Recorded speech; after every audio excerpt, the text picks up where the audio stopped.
Hi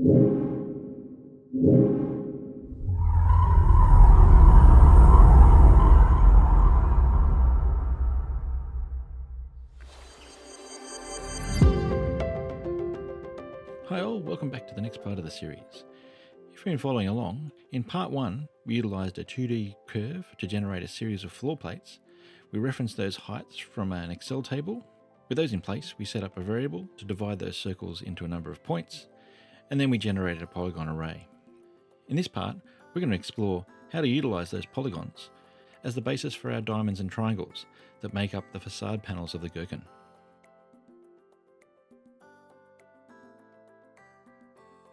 So as a recap, in part 1, we covered referencing geometry, creating crypt forms, linking some external data, some information feedback, and we did the initial panel breakdown. So in part 2, we're going to start looking at that polygon array. We're going to generate a very simple node, and we're going to look at functions to generate some polygons. In part 3, we're going to finish things off by looking at facade patterns. We're going to utilize functions. We're going to generate some simple facade panels, and then we'll do a summary. So as a reminder, in this series, we're starting from this, and we're going to end up with this. So let's get started.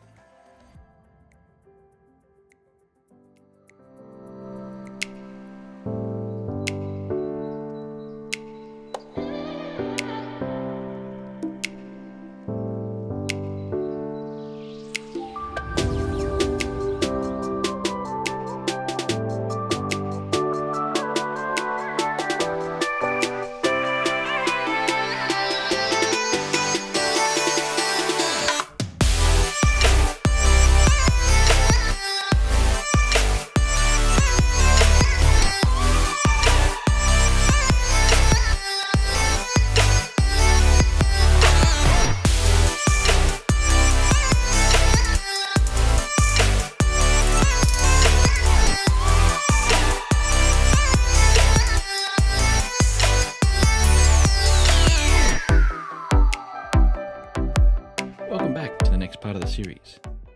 In this part, we'll be exploring how to utilise these polygons as the basis of our diamonds and triangles that make up the facade panels of the Gherkin. I must say I did explore a few different options in achieving this, and the approach I liked the most was to start with a simple generated node that took the polygons and divided their sides in half and generated diamonds. So to achieve this, the first step is to understand a little bit more about our polygon array that we just generated. It is important to understand which direction the polygon vertices are constructed. This will make it much easier if we use this similar approach when we're constructing our diamonds for our support polygons. I've explored a number of different methods to query the polygon vertices, and sometimes I just draw a line by points, starting with the base CS and then pointing to say polygon 0, 0, dot vertice 0, and then change this to vertice 1, and this tells me where the starting corner of the polygon is and the direction either clockwise or anti-clockwise. Unfortunately, we don't have the option to just turn on the display of vertices, so I thought I'd generate a simple function that could place some text on the polygon and its vertices to give us an idea of which directions the polygons are arrayed and which direction their points are generated, either clockwise or anti-clockwise. Now I could do this for every polygon, but really I only need to do it for just one. So opening up the file from where we left it in part 1, you can see we have our polygon array, and it's listed by polygon 1.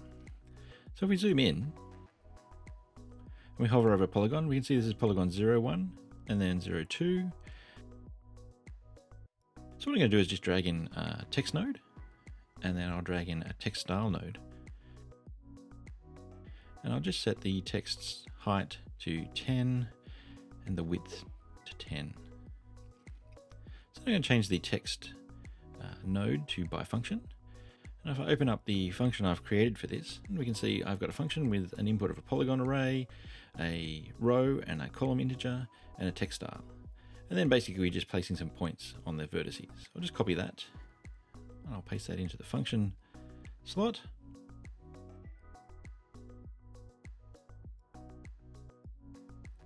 And you can see, we can see those inputs. But first we'll start with the row, so we'll just type in row 5 and column 0. And we'll link up the style to the text style. That just gives us the height of the text. And for now, we'll just plug it into the polygons. So you can see instantly we get polygon 5, 0, which is the row and the column we just input. We get the vertices. Now by default, the color for the polygon is set to white, but if I change this to null, we'll actually see it changes the color of the polygon. The reason for that is, in the function, I actually specified it to be blue.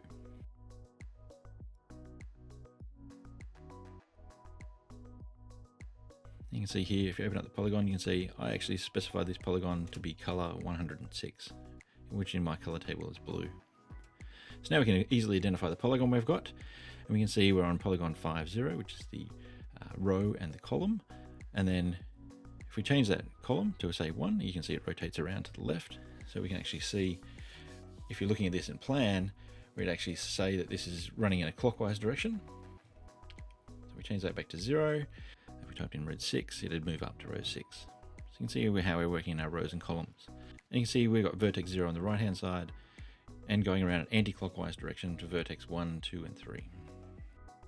So starting up a new generative components file, and I named this just diamond_panel, and making sure we're on the computational design workflow, I'm just going to click point and generate the base CS, and then place a point in my front view.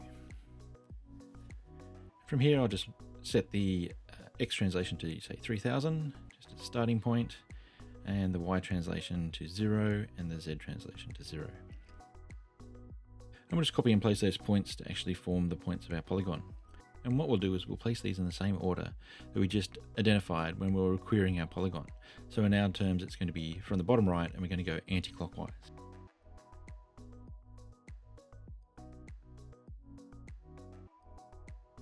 So we'll just change the Z translation to 3000 because that'll be just a typical height for a panel.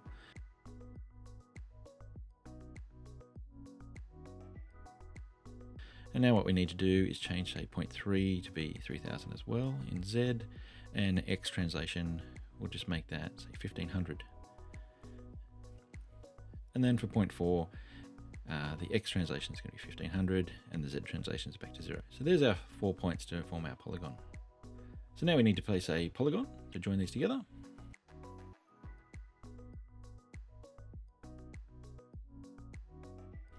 So we'll drag in a polygon node. Now one option is we could actually start linking out the points one by one, but what we can actually do is just click on the points dialog box and then select all the points in the view. And you can see they automatically fill out, and you can just hit enter and they automatically link up.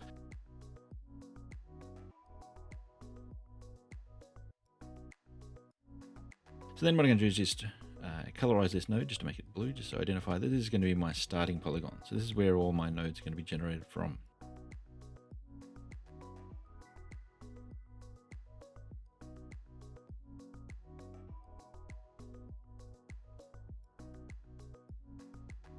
Now what I need to do is either draw some lines between those points and then try to divide each of the lines in half to actually form my diamond.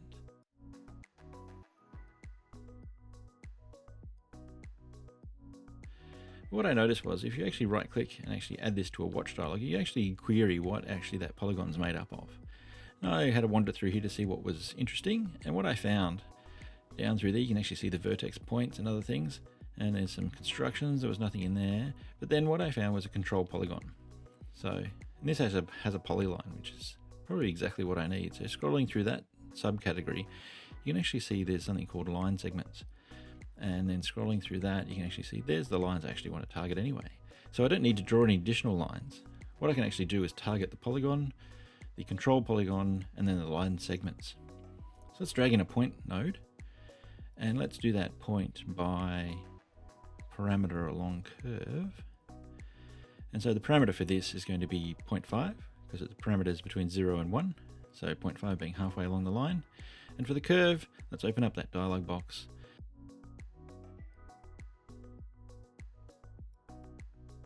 What we can do is we need to target polygon 1. So we get polygon 1 dot, and then control polygon dot line segments. And if we hit apply, you can see straight away we get 4 points placed at the midpoint of each of those segments. And so if we change the t value to say 0.1, you can see they move closer to the start point of each of those lines. So 10% along, so 50%. So there, we've pretty much got our base for this file set up straight away. So now what we're going to do is we're going to drag in another polygon, and then we're going to link this polygon to those points. And we can see we've got our diamond. So straight away, very simple setup, just a point value T along the line. And we're going to call this, say, a diamond poly, because this is going to be our polygon we're going to place back on our other model.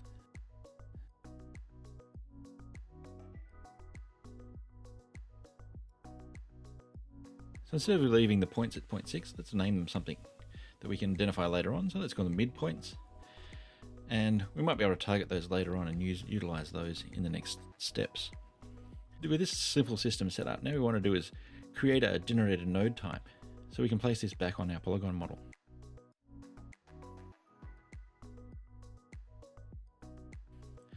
So if you select generate node type, so in the type name, we're going to call it diamond panel.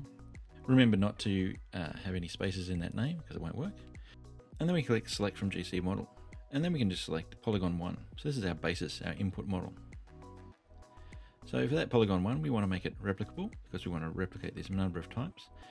And you can see it's actually pulled in those midpoints for us and the initial value. So I'm going to set this to be replicable as well, just in case I want to change it for some reason later on. And you can see the outputs for this is going to be midpoints and diamond poly.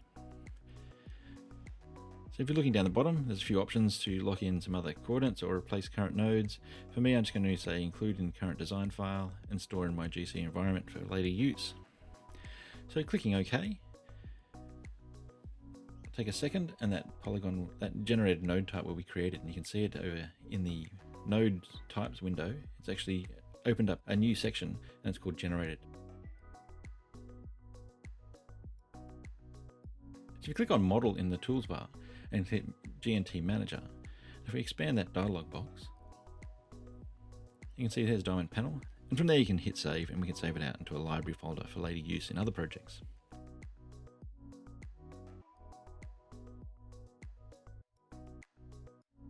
So for now, we can switch back to our other file. And we probably don't need the text and the text style nodes anymore because we sort of know the direction and how the polygons are working. So I'm just going to delete those. I'm going to drag in my diamond polygon, and I might just change one of the general inputs. So at the moment it's set color is the color.white as we saw before. So I'm going to change this to color.blue just so we can see it as a different color. Now we can just link up that polygon to our input polygons. And it takes a couple of seconds, and then you can see our diamonds placed on each of those polygons.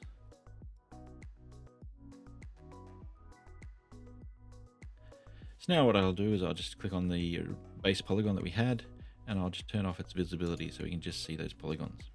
Now with the diamond as the base, what we need to do is draw a triangle to infill the top and the bottom of where the diamonds actually intersect.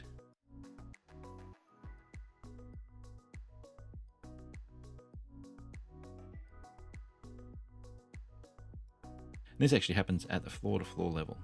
And what we'll end up doing is actually utilizing those midpoints that we just brought in with the diamonds as our points. We have a quick look at the overall pattern of the Gherkin facade. You can see it's simply made up of diamonds and triangles.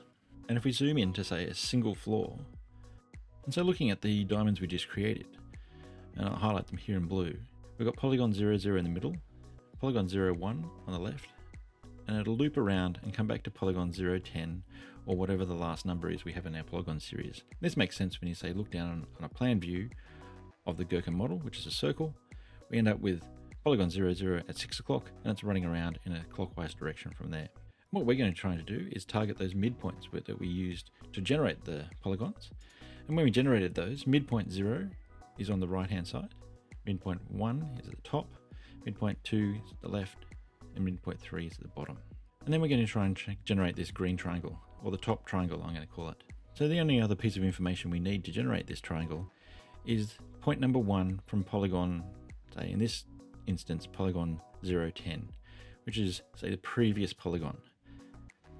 So how I thought about doing this is what we need is, if I write that out, I need polygon 0, 10 dot midpoint 1, and polygon 0, 0 midpoint 0, and polygon 0, 0 midpoint 1, which will create our triangle polygon. So to do this, what I thought is I'd introduce a function, and the function would then loop through our polygon array and then target those 3 points that I just identified, and then loop through each of the options and place each of those triangles for me. So functions are a really powerful tool, and understanding how they work and looping through items in arrays is sort of fundamental to just placing any of the polygons in this model. So what I thought I'd do is take you through each line of the function, just to try to give you an understanding of how I set up the functions and how I've come to understand functions that work for me. My approach might not be the best in programming terms, but I found it quite logical in the way I understand how functions work. So the first part is just the word function. So we type that, and then we have an open and closed brackets for any variables we want to input into this function. Now typically you might have things like polygons or lines or integers, and the first word is actually the type of thing you want to bring in. So for this, I've actually called it object, and the reason I've used object is because I'm going to input something that is a combination of many things. So it's actually going to be the generated node type I just made, and it's got multiple objects inside it. So it's got a polygon and it's got some points. So object, from my understanding, gives you the ability just to pull in a generic object. So for this, I've called object and facade poly. So I can input pretty much most things into this. For multiple inputs within the brackets, just you separate them by a comma. And they're displayed when we actually generate the node. You can actually see they're displayed as an input. So you can see here facade poly actually appears under function. So the next part is we open the function by using a curly bracket, and functions are all contained within curly brackets. So you can see one at the top and then one at the bottom, which is the container for the function itself. So the first line I like to write in my function is what I want as the output. So I want a polygon as my output. So the type is polygon, and I'm going to call this my poly array. And we equals that to an open and closed bracket. So we just open a container ready to put the information in it, and we end it with a semicolon. So remember to end most of your function lines with semicolons. So in this function, what we want to do is loop through, say, a series of rows and columns to actually identify each of those diamonds that we just created, and then start to create triangles between those diamonds. So in generative components and most programming languages, a loop is actually a for statement. We say for, and we open the bracket. So we start with int I equals 0. So we start from 0, and then we put in a semicolon, and then we say we want to go up to I is less than facade poly count. So in our terms, we're actually going to count how many rows. So if we look at the diagram that we've actually created here, we have I equals 0, 1, 2, 3, 4. So we have a count of 5. So what we want is to go from 0 to 4. So we want to go to less than 5. So it's going to go to 4, but not to 5. And so that's what we want to do. And then plus I at the end means we're going to increment by 1. So we think this is our rows. So you can see here we've got rows 0, 1, 2, 3, 4. So we're going to loop through each of those rows. But that gets us our rows. But what we need to do is actually loop through and actually get to each column as well, because you want to get to each of those squares, not just to the entire row. So to open up the for statement, you open the curly brackets, and then within that, like we did with the function, my first statement is going to be, what is the outcome for this? So the first one is polygon, and I'm going to call this my poly list. So I'm going to create a list of polygons in here. Rather than the top, which is an array, this is going to be a list. So my poly list equals open and close curly brackets, then semicolon. And now what I'm going to do is actually dive into the actual columns within this list we just created. So we're going to start another for statement, and we're going to start a second loop. So for our second loop, we're going to call this J. Then if we move that down, you can actually see for J, we're actually going to have from 0 right through to 9. So for this loop, you write 4, and then integer is J equals 0, because we're going to start at 0. And for this, the count of these, we can actually develop the count of this developed from facade poly I. So the I we're actually looking at, so row 0, so it's going to insert facade poly 0 dot count. So it'll count how many polygons are actually within this row. And then we're going to increment it by 1 by going plus J. So for this, you think about it, it's going to loop through 10 times. It's going to loop through once to look at 0, and then 1, 2, 3, 4, 5, 6, 7, 8, 9. So then we're actually targeting a single polygon. So we can think of this as the columns. So we've got the row, and now we've got the columns. And now what I want to do is set up a variable that'll actually pick up the previous polygon. So we have integer and prev, P-R-E-V, be previous. is just my terminology. So integer being what we're actually looking at. So we're looking at an integer, and you can call it anything. I've called it proof. Then it's equals. So we just do a little bit of maths inside of this function. So j minus 1, and we ask the question, is it less than 0? So what we want is j minus 1. Is it less than 0? And you put a question mark to say you're asking a question. And then what we end up with is in the next of this is a yes, no. So if it is less than 0, this is what we want to do. If not, do this. So the first part of the thing is facade poly I count. So we're looking at the row count. So the row count for this is 10 because it's 0 to 9. So there's 10 things. And we want a minus 1 because we want 9 is the value we want. So if j minus 1 is less than 0, we want to go to 9. And if it isn't, we just want j minus 1. So hence if we get 0, we'll get 9. If it's 1, we'll get 0. So that's going to be our previous value. So if you look at the next line, this is where we're actually creating a new polygon. So we start with polygon and we're my poly. So you can see a bit of a hierarchy I have here. So I call it my poly when I'm dealing with one polygon, my poly list when I'm dealing with a list of polygons, and my poly array when I want an array of polygons. So that's sort of the hierarchy I've set up. So I define a polygon called my poly. So polygon my poly equals, I'm going to create a new polygon. So I type new and then polygon, open and close brackets, and then dot. And then this is how we're creating this polygon. So how are we going to, so this is any variable to how we would normally create a polygon if we're using a node. So by hitting dot, we actually get a list of methods for actually creating them. So I'm using by vertices, and then we open brackets, and then we can actually input the vertices we actually want to use to create these. So typically how we do that is with curly brackets and then separated by commas. So the first point is going to be the facade poly I, so the one we're actually looking at the moment. And then we're going to go use the previous value because we want to use the j previous. So we want to make sure that we're using, so we're thinking about it, it's the top right corner of this triangle, and then dot midpoint's 1. So if you think about it, we're using facade poly I, and the j is going to be previous to wherever we are. If we're looking at 0, we'd have facade poly I, and this would be 9 would be the last value, dot midpoint, and we're using that midpoint's value that we've actually pulled in, so midpoint 1.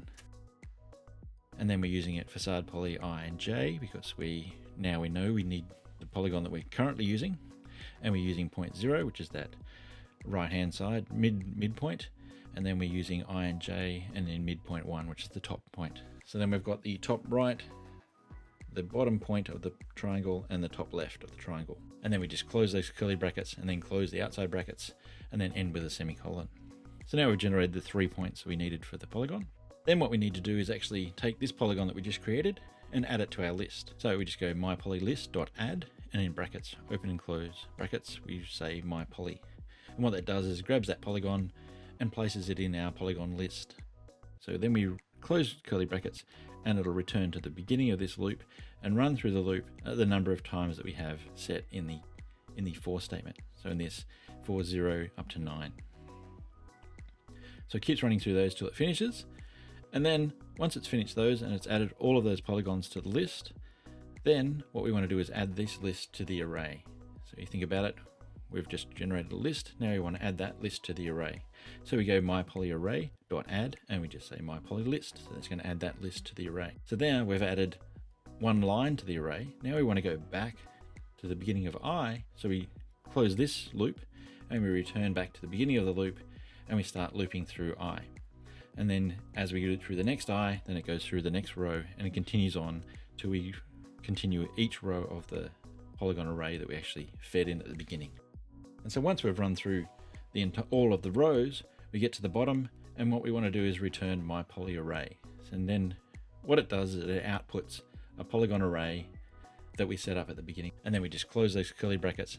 So a couple of key items that I've learned using functions is the positioning of the definitions for, say, my poly list and my poly array. One mistake I made in previous times is actually placing my poly list definition at the top underneath my poly array definition. And the mistake this actually creates is it actually doesn't clear out the my poly list each time the loop happens, which means you actually keep adding to the list over and over again, which means you start to get duplicates of the first rows as you're going up the list. One key is just define the my poly list within the first line of your for statement. Then as it loops through that for statement, it keeps resetting my poly list to be a clear list, ready to start the next row. So it takes a little bit of practice, but once you get used to this method of looping through one loop within a loop within a loop to actually get to an array, it actually becomes very powerful within generative components.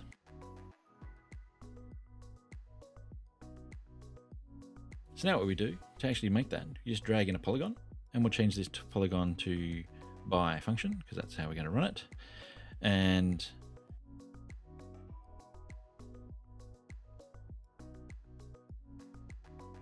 so I'll just copy that, and I'll paste that into the function.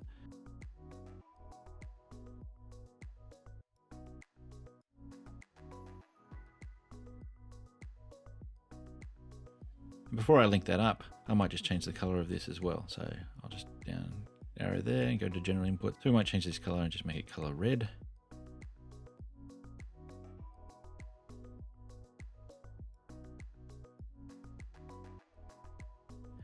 And then we'll just link our diamond polygons up to the facade poly inputs. And you can see straight away we get our top triangles created based on our diamond polygons.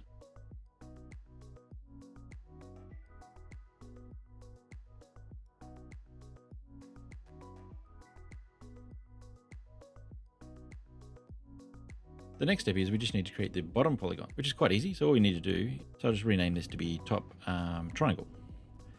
So we know what that node is.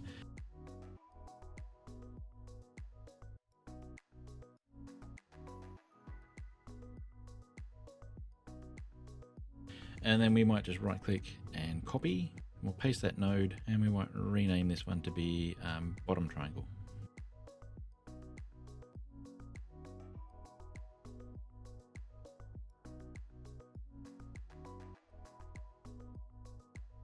So for this, I might just change the color to be green, just so we can identify the difference.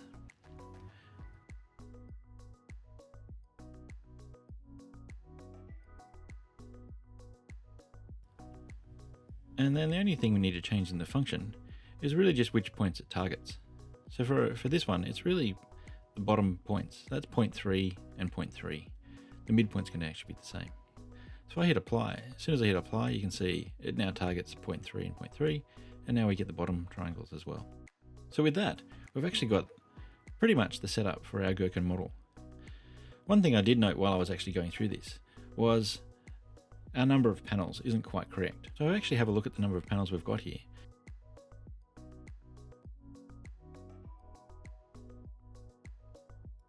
And I can just filter them by color one. If I just select color one, which is our diamond panels, and I just display set those, and I select, say, the bottom row, you actually see I have 11 diamonds. It's not exactly what I was after. I was actually after 12. And what it meant was I just didn't have enough points across there, because I divided it by 12. I actually needed to divide it by 13 to actually give me 12 bays, because it counts the endpoints the same. So I'm just going to do a number of points plus 1, and I'll just take a second to regenerate the entire building for us.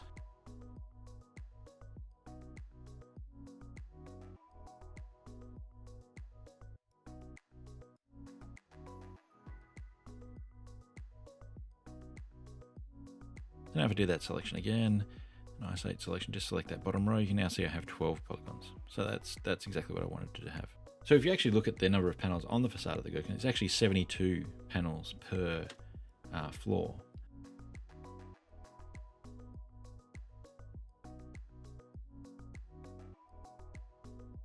So in preparation for the next stage, what we might do is just change this number 12 to 72. And this will take a couple of minutes to generate.